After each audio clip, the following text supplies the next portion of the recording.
ಸತೀಶ್ ಜಾರಕಿಹೊಳಿ ಅವರಿಗೆ ಈ ಹಿಂದೆ ಇದ್ದ ಖಾತೆಯೇ ಮುಂದುವರಿದಿದೆ. ನಾಯಕತ್ವ ಬದಲಾವಣೆಯ ಸಂದರ್ಭದಲ್ಲಿ ಒಂದು ಪೊಲಿಟಿಕಲ್ ಎಲಿವೇಷನ್ನ ಎಕ್ಸ್ಪೆಕ್ಟ್ ಮಾಡ್ತಾ ಇದ್ದರು ಸತೀಶ್ ಜಾರಕಿಹೊಳಿ ಅವರು. ಅಂಥದ್ದೇನೂ ಆಗಲಿಲ್ಲ. ಅವರಿಗೆ ಒಟ್ಟೊಟ್ಟಿಗೆ ಎರಡೆರಡು ಜವಾಬ್ದಾರಿಗಳನ್ನು ನಿರ್ವಹಿಸಬೇಕು ಅಂತಿತ್ತು. ಒಂದು ಸಚಿವರು, ಇನ್ನೊಂದು KPCC ಅಧ್ಯಕ್ಷರು. ಹೈಕಮಾಂಡ್ ಸ್ಪಷ್ಟವಾಗಿ ಹೇಳ್ತು, ಎರಡರಲ್ಲಿ ಒಂದನ್ನು ಮಾತ್ರ ಆಯ್ಕೆ ಮಾಡಿಕೊಳ್ಳಿ ಅಂತ. KPCC ಅಧ್ಯಕ್ಷರಾಗಿ ಇಡೀ ರಾಜ್ಯದ ಕಾಂಗ್ರೆಸ್ ಸಂಘಟನೆಯ ಮೇಲೆ ಹಿಡಿತ ಇಟ್ಕೊಳ್ಳೋದು, ಕಾಂಗ್ರೆಸ್ಸನ್ನು ಸಂಘಟಿಸುವುದು ಒಂದು ಕಡೆ ಆದರೆ, ಇನ್ನೊಂದು ಕಡೆ ಸಚಿವರಾಗಿ ಕ್ಯಾಬಿನೆಟ್ನಲ್ಲಿರೋದು ಮತ್ತು ಬೆಳಗಾವಿ ರಾಜಕಾರಣವನ್ನು ಹ್ಯಾಂಡಲ್ ಮಾಡೋದು, ಎರಡು ಆಪ್ಷನ್ಗಳಿದ್ವು. ಅದರ ಪೈಕಿ ಎರಡನೇ ಆಪ್ಷನ್ನನ್ನು ಸತೀಶ್ ಜಾರಕಿಹೊಳಿ ಅವರು ಆರಿಸಿಕೊಂಡರು. ಕಾರಣ ಅನ್ನೋನದು. ನಿಜವಾಗಿಯೂ ಸಿದ್ದರಾಮಯ್ಯನವರು ಮತ್ತು ಸತೀಶ್ ಜಾರಕಿಹೊಳಿ ಅವರ ಮಧ್ಯದಲ್ಲಿ ಏನಾದರೂ ಮನಸ್ತಾಪ ಬಂದಿದೆಯಾ? ಗೊತ್ತಾಗ್ತಿಲ್ಲ. ಚರ್ಚೆಗಳು ಹಂಗಿದ್ದಾವೆ.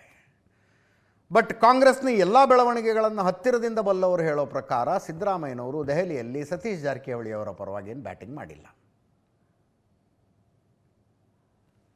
ಸತೀಶ್ ಜಾರಕಿಹೊಳಿ ಅವರು ಹೌದು ಎರಡರ ನಿರೀಕ್ಷೆಯೂ ಇತ್ತು, ಬಟ್ ಒಂದನ್ನು ಮಾತ್ರ ಕೊಟ್ಟಿದ್ದಾರೆ ಅಂತ ಈಗ ಬಹಿರಂಗವಾಗಿ ಹೇಳ್ತಾ ಇದ್ದಾರೆ. ಒಂದು, ಸತೀಶ್ ಜಾರಕಿಹೊಳಿ ಅವರು KPCC ಅಧ್ಯಕ್ಷರಾಗುವುದು DK ಶಿವಕುಮಾರ್ ಅವ್ರಿಗೆ ಅಷ್ಟರ ಮಟ್ಟಿಗೆ ಏನು ಒಳ್ಳೇದಾಗ್ತಿರಲಿಲ್ಲ. ಅಂದರೆ ಒಳ್ಳೇದಾಗ್ತಿರಲಿಲ್ಲ ಇನ್ ದ ಸೆನ್ಸ್, ಒಂದು ಪೊಲಿಟಿಕಲ್ ಪವರ್ ಸೆಂಟರ್ ಆಗಿರೋರು. ಸತೀಶ್ ಜಾರಕಿಹೊಳಿ ಅವರ ಕಮ್ಯುನಿಟಿಗೆ ರಾಜ್ಯದಾದ್ಯಂತ ಪ್ರೆಸೆನ್ಸ್ ಇದೆ. ಅವರು ಈ ಶಿಗ್ಗಾಂವಿ ಉಪಚುನಾವಣೆ, ಬಾಗಲಕೋಟೆ ಉಪಚುನಾವಣೆಯಲ್ಲಿ ಹೋಗಿ ಕೂತ್ಕೊಂಡು ತಮ್ಮ ಕ್ಯಾಂಡಿಡೇಟ್ಗಳನ್ನು ಗೆಲ್ಲಿಸಿಕೊಂಡು ಇದು ನನ್ನ ಪವರ್ ನೋಡಿ ಅಂತ ಹೈಕಮಾಂಡಿಗೆ ತೋರಿಸಿದ್ರು. ತೋರಿಸಿದ ಮೇಲೆ ಹೇಳಿದರು, ನಮ್ಮ ಶಕ್ತಿ ನಾವು ಪ್ರದರ್ಶನ ಮಾಡಿದ್ದೀವಿ, ನೋಡೋಣ ಏನು ಅಧಿಕಾರ ಕೊಡ್ತಾರೆ ಅಂತ. ಸತೀಶ್ ಜಾರಕಿಹೊಳಿ ಅವರಿಗೆ ಅವರದ್ದೇ ಆದಂಥ ಶಾಸಕರದೊಂದು ಟೀಮ್ ಇದೆ. ಅದರಲ್ಲಿ ಎಷ್ಟು ಜನ ಇದ್ದಾರೆ ಅನ್ನೋದು ಡಿಬೇಟೇಬಲ್, ಬಟ್ ಒಂದು ಟೀಮ್ ಇದೆ, ಅವ್ರದ್ದು ಶಾಸಕರು ಒಂದು ಟೀಮ್ ಇದೆ. ಕೆಲವರು ಹೇಳ್ತಾರೆ, ತಮ್ಮ ಸಮುದಾಯದವರು ಎಲ್ಲೇ ಸಣ್ಣ ಎಲೆಕ್ಷನ್ ನಿಂತಿರಲಿ, ಯಾವ ಪಕ್ಷದಿಂದಾದರೂ ನಿಂತಿರಲಿ, ಒಂದಷ್ಟು ಸಂಪನ್ಮೂಲಗಳನ್ನು ಕಳಿಸಿಕೊಟ್ಟು ಆಲ್ ದ ಬೆಸ್ಟ್ ಗೆದ್ದು ಬನ್ನಿ ಅಂತಾರಂತೆ ಸತೀಶ್ ಜಾರಕಿಹೊಳಿ ಅವರು, ಯಾವ ಪಕ್ಷದಿಂದಾದರೂ ನಿಂತಿರಲಿ. ಹಾಗೆ ಒಂದು ಕಡೆ ಜಾತೀಯ ಸಂಘಟನೆ, ಇನ್ನೊಂದು ಕಡೆ ಅಹಿಂದ ಬಲ. ಸ್ವತಃ ಯತೀಂದ್ರ ಸಿದ್ದರಾಮಯ್ಯನವರು ಹೇಳಿರಲಿಲ್ವ, ಆ ಬೆಳಗಾವಿಲಿ ಒಂದು ಕಡೆ ರಾಯಣ್ಣನ ಮೂರ್ತಿ ಉದ್ಘಾಟನೆಗೆ ಹೋದಾಗ ನಮ್ಮ ತಂದೆಯವರ ನಂತರ ಅಹಿಂದ ನಾಯಕತ್ವ ವಹಿಸಿಕೊಳ್ಳೋದಕ್ಕೆ ಸತೀಶ್ ಜಾರಕಿಹೊಳಿ ಅವರು ತಯಾರಾಗಬೇಕು ಅನ್ನೋ ಮಟ್ಟಿಗೆ ಮಾತಾಡಿಬಿಟ್ಟಿದ್ರು.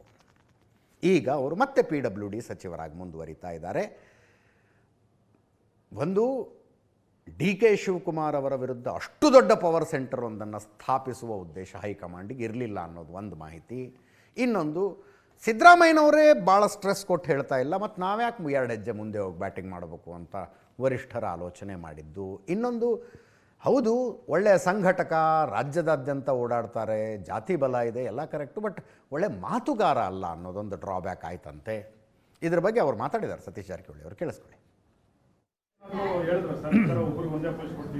ಒನ್ ಮ್ಯಾನ್ ಒನ್ ಪೋಸ್ಟ್ ಅಂತ ಹೇಳಿದ್ರು, ಕ್ರಿಸ್ಟಲ್ ಕ್ಲಿಯರ್ ಒಂದೇ ಅಂತ ಅವ್ರದ್ದು ಮಾನದಂಡ, ಅದ್ರ ಪ್ರಕಾರ ಆಗಿದೆ ಅಷ್ಟೇ. ಒನ್ ಮ್ಯಾನ್ ಒನ್ ಪೋಸ್ಟ್ ನಾವು ಎರಡೂ ಹೇಳಿದ್ದೀವಿ, ಕೊನೆಯದಾಗಿ ಅವ್ರು ಬಿಟ್ಟಿದ್ದೀವಿ ಹೈಕಮಾಂಡ್ಗೆ, ಯಾವ್ದು ಮಾಡ್ತಾರೆ ಮಾಡಂತ ಹೇಳಿದ್ದೀವಿ. ಅಂತಿಮವಾಗಿ ಮಂತ್ರಿ ಮುಂದುವರಿಸಿದ್ದಾರೆ. ಮುಖ್ಯಮಂತ್ರಿ ಆಗಬೇಕಂತಿಲ್ಲ, ಅದು ಆ ಸಂದರ್ಭದಲ್ಲಿ ಬರುವಂಥ ವಿಚಾರ. ಅದು ಈಗಂತ ಅದು ಸಿದ್ದರಾಮಯ್ಯ ಅಧ್ಯಕ್ಷ ಮುಖ್ಯಮಂತ್ರಿ ಆದರು, ಅಧ್ಯಕ್ಷ ಇಲ್ಲದೆ ಮುಖ್ಯಮಂತ್ರಿ ಆದರು. ಅವರು ಸಿದ್ದರಾಮಯ್ಯ ಆಗಿದ ಉದಾಹರಣೆ ಇದೆಲ್ಲ, ಇನ್ನೂ ದೂರ ಏನಿಲ್ಲ, ಹಿಂದೆ ಆಗಿದೆ. ಕೊನೆಗಳಿಗೆಯಲ್ಲಿ ನನ್ನ ಮಂತ್ರಿಯಲ್ಲೇ ಹೆಸರು ಇರಲಿಕ್ಕಿಲ್ಲ, ಯಾಕಂದರೆ ಅಧ್ಯಕ್ಷ ಅಂತ ಇಟ್ಕೊತಿದ್ರು. ಕೊನೆಗಳಿಗೆಯಲ್ಲಿ ನನ್ನ ಮಂತ್ರಿ ಸ್ಥಾನದಲ್ಲಿ ಇರಲಿಲ್ಲ. ಒಂದೇ ಹತ್ತು ಪೋಸ್ಟ್ನಲ್ಲಿ ಬಂದಾಗ ಸಮಸ್ಯೆ ಬಂತದು. ನೀವೇನು ಮಾಡ್ತೀರಾ ಮಾಡಂತ ಹೇಳಿದ್ದೀವಿ, ಮಂತ್ರಿ ಕೊಟ್ಟಿದ್ದಾರೆ, ಅವ್ರಿಗೆ ಅಧ್ಯಕ್ಷ ಕೊಟ್ಟಾರೆ ಅಷ್ಟೇ. ಅದು ಅದರಲ್ಲಿ ಅಧ್ಯಕ್ಷ ಸ್ಥಾನ ಎಲ್ಲದಕ್ಕಿಂತ ಅಬಾವ್ CM ಅದು. ಹಿಂಗೇನು ಹಿಡ್ತಾ ಏನು ತಪ್ಪಲ್ಲ, ಇನ್ನೂ ಜಾಸ್ತಿ ಗಟ್ಟಿ ಆಗ್ತಿತ್ತು ಅದು. ಸತೀಶ್ ಜಾರಕಿಹೊಳಿ ಅವರಿಗೆ ತಪ್ಪಿದ KPCC ಅಧ್ಯಕ್ಷ ಸ್ಥಾನ BK ಹರಿಪ್ರಸಾದ್ ಅವರಿಗೆ ಪಾಲಾಗಿದೆ. ಚರ್ಚೆಯಲ್ಲಿ ಅವರ ಹೆಸರು ಯಾವತ್ತೂ ಬಂದಿರಲಿಲ್ಲ. ಯಾವಾಗ ಸತೀಶ್ ಜಾರಕಿಹೊಳಿ ಅವರಿಗೆ ಇಲ್ಲ ಅಂತಾಯಿತು, ಆವಾಗ ಬೇರೆ ಬೇರೆ ಹೆಸರುಗಳು ಬಂದಾಗ BK ಹರಿಪ್ರಸಾದ್ ಅವರ ಹೆಸರು ಬಂತು. ಹೈಕಮಾಂಡ್ನವರು ಮಾತಾಡಿದ್ರು, ಇವರು ಜವಾಬ್ದಾರಿ ವಹಿಸಿಕೊಳ್ಳೋದಕ್ಕೆ ರೆಡಿ ಆದರು. ಅದರ್ವೈಸ್ BK ಹರಿಪ್ರಸಾದ್ ಮಿನಿಸ್ಟರ್ ಆಗಬೇಕು ಅಂತ ವೇಟ್ ಮಾಡ್ತಾ ಇದ್ದವರು. ಸಿದ್ದರಾಮಯ್ಯನವರ ಬೆಂಬಲಿಗರು, OBC ನಾಯಕ, ಅಗ್ರೆಸಿವ್ ಇದ್ದಾರೆ. ದಿಲ್ಲಿ ಮಟ್ಟದಲ್ಲಿ ಸಂಪರ್ಕಗಳು, ಸಂಬಂಧಗಳು ಚೆನ್ನಾಗಿದ್ದಾವೆ. ಅನೇಕ ವಿಷಯಗಳು ವರ್ಕ್ ಆದವು ಇವರು ಪರವಾಗಿ. ನಾಯಕತ್ವ ಬದಲಾವಣೆ ಆಗಬಾರದು, ಸಿದ್ದರಾಮಯ್ಯನವರೇ ಮುಖ್ಯಮಂತ್ರಿಯಾಗಿ ಮುಂದುವರಿಬೇಕು ಅಂತ 2024 ನಂತರ ವಾದ ಮಾಡಿಕೊಂಡು ಬಂದವರು BK ಹರಿಪ್ರಸಾದ್ ಅವರು. ಅವರ ವಾದಕ್ಕೆ ತದ್ವಿರುದ್ಧವಾಗಿ ನಾಯಕತ್ವ ಬದಲಾವಣೆಯಾಗಿದೆ. ಸಿದ್ದರಾಮಯ್ಯನವರ ಪರವಾಗಿ 2024 ನಂತರ ಗಟ್ಟಿಯಾಗಿ ನಿಂತುಕೊಂಡಂಥವರು ಈಗ ಅವರ ಕ್ಯಾಂಡಿಡೇಟು KPCC ಅಧ್ಯಕ್ಷರಾಗಿ ಬಂದಿದ್ದಾರೆ ಅಂತ ಅರ್ಥ. ಅವರು ಹೇಳಿದ ಒಂದು ಮಾತು ಭಾಳ ಚರ್ಚೆ ಆಗ್ತಾ ಇದೆ. ಅಧಿಕಾರ ಬೇಕಾದವರು DK ಶಿವಕುಮಾರ್ ಹತ್ರ ಹೋಗಿ ಪಕ್ಷ ಸಂಘಟನೆ ಮಾಡ್ತೀನಿ ಅನ್ನೋರು ನನ್ನ ಹತ್ರ ಬನ್ನಿ ಎಂದಿದ್ದಾರೆ. ಅವರು ಕೇಳಿಸ್ಕೊಳ್ಳಿ. ನಾನು ಎಲ್ಲರಲ್ಲೂ ಸಹ ಕಳಕಳಿಯ ಪ್ರಾರ್ಥನೆ ಇದು. ಎಲ್ಲರೂ ಸಹ ಯಾರ್ಯಾರು ಸರ್ಕಾರದಲ್ಲಿ ಬೇರೆ ಬೇರೆ ಕೆಲಸ ಮಾಡಿದಿರಿ, ರಾಹುಲ್ ಗಾಂಧಿ ಅವರು ಹೋರಾಟ ಮಾಡ್ತಾ ಇದ್ದಾರೆ. ನಮ್ಮ ಹೋರಾಟವನ್ನು ಅವ್ರು ಮಾಡುವಾಗ ಅವ್ರಿಗೆ ನಾವು ಶಕ್ತಿ ತುಂಬಬೇಕಾದ್ರೆ ನಾವು ಸಹ ರಸ್ತೆಗಿಳಿದು ಹೋರಾಟ ಮಾಡಬೇಕು. ಯಾರ್ಯಾರಿಗೆ ಅಧಿಕಾರ ಬೇಕು, ಸ್ಥಾನಮಾನ ಬೇಕು, ಅವರೆಲ್ಲ DK ಶಿವಕುಮಾರ್ ಅವ್ರ ಜೊತೆಗೆ ಹೋಗಿ ಯಾರು ಕಾಂಗ್ರೆಸ್ ಪಕ್ಷವನ್ನ ಸದೃಢವಾಗಿ ಬೆಳೆಸಬೇಕು, ಸೋನಿಯಾ ಗಾಂಧಿ ಅವರ ಕೈ ಬಲಪಡಿಸಬೇಕು, ಖರ್ಗೆ ಅವರ ಕೈ ಬಲಪಡಿಸಬೇಕು, ಅವರೆಲ್ಲರೂ ಸಹ ನನ್ನ ಜೊತೆ ಬನ್ನಿ ಅಂತ ಇಷ್ಟೇ ನಾನು ಹೇಳೋದೇ ವಿನಃ ಇದರಲ್ಲಿ ಯಾವುದೇ ಬಣ್ಣ ಇಲ್ಲ. ಇದರಲ್ಲಿ ಇರ್ತಕ್ಕಂಥದ್ದು ಸಂಘಟನೆಯ ಮತ್ತು ಸರ್ಕಾರದ ಈ ಎರಡನ್ನು ಸಹ ಹಂಚಿಕೊಂಡು ಮುಂದೆ ಹೋಗ್ತಾ ಇರ್ತೀವಿ.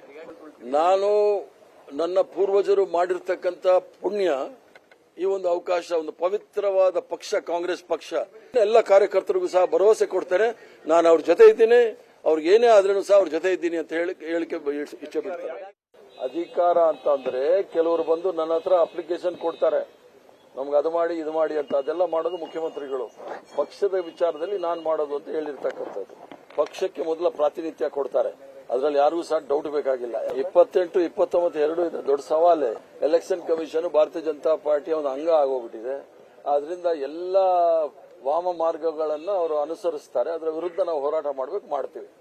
ಇನ್ನು ನಾಳೆ ಮಲ್ಲಿಕಾರ್ಜುನ ಖರ್ಗೆ ಅವರು AICC ಅಧ್ಯಕ್ಷ, ರಾಜ್ಯಸಭೆ ವಿಪಕ್ಷ ನಾಯಕ ಮಲ್ಲಿಕಾರ್ಜುನ ಖರ್ಗೆ ಅವರ ರಾಜ್ಯಸಭಾ ಸದಸ್ಯತ್ವದ ಅವಧಿ ಮುಗಿತಾ ಇದೆ. ಮತ್ತೊಮ್ಮೆ ಅವರು ನಾಮಿನೇಷನ್ ಸಲ್ಲಿಸ್ತಾರೆ ರಾಹುಲ್ ಗಾಂಧಿ ಅವರ ಜೊತೆಗೆ.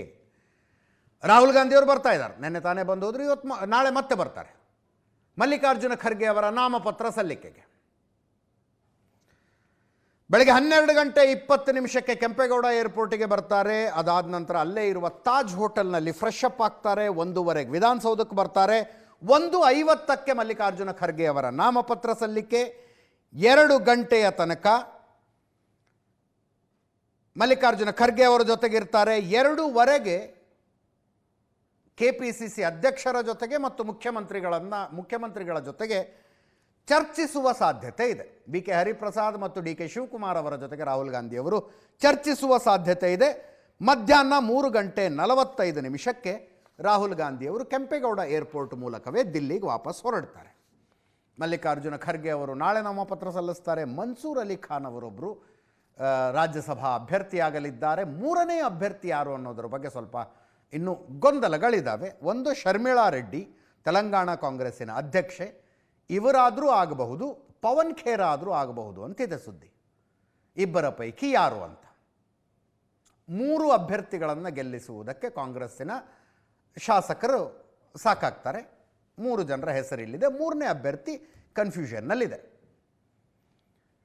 BJP JDS ಮೈತ್ರಿಗೆ ಒಬ್ಬ ಅಭ್ಯರ್ಥಿಯನ್ನು ಗೆಲ್ಲಿಸೋದಕ್ಕಾಗತ್ತೆ. ಆ ಒಬ್ಬ ಅಭ್ಯರ್ಥಿ ಯಾರನ್ನೋದು ಇನ್ನೂ ಘೋಷಣೆ ಆಗಬೇಕು.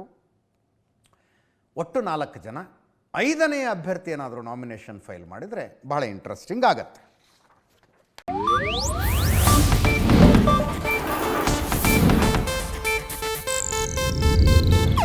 ಇದು ಏಷ್ಯಾನೆಟ್ ನ್ಯೂಸ್ ನೆಟ್ವರ್ಕ್ ಪ್ರಸ್ತುತಿ.